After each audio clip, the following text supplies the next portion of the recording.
હા હા, આવી હારી ઠંડી જામી હોય અને એને બે જણા આપણે મનાલીમાં આટા મારતા હોઈએ તો કેવી મજા આવે. તો તમારે પણ કપલ ટૂર કરવી છે મનાલી કસોલની તો વહી આવો ફ્લાયઓવર ટ્રીપ્સમાં. જોરદાર પેકેજ લેવા છે, કપલ પેકેજ 20,000 રૂપિયામાં 5 દિવસનું પેકેજ રહેશે. રહેવા જમવાનું બધું આવી ગયું અને હજી તો આવી ઘણી બધી ટ્રીપ છે, હાલો તમને બતાવું.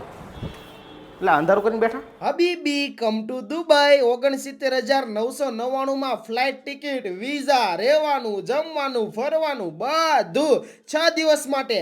ગોવા 12,000 રૂપિયામાં પર પર્સન. રહેવા જમવા ફરવા ટ્રેન ટિકિટ સાથે 4 નાઇટ 5 દિવસની ટ્રીપ. બાકી કોઈ પણ કન્ટ્રીમાં જવું હોય તો પેકેજ અવેલેબલ છે ફ્લાય અવે ટ્રીપ્સમાં. અને પાસપોર્ટ માત્ર 1,650 રૂપિયામાં કરી આપવામાં આવે છે અને બધી કન્ટ્રીના વિઝા પણ થઈ જશે. બાકી customize package, cruise package, group tour, school trip, corporate trip જેવી તમામ સર્વિસ અહીંયા અવેલેબલ છે. તો ફરવા જવાનું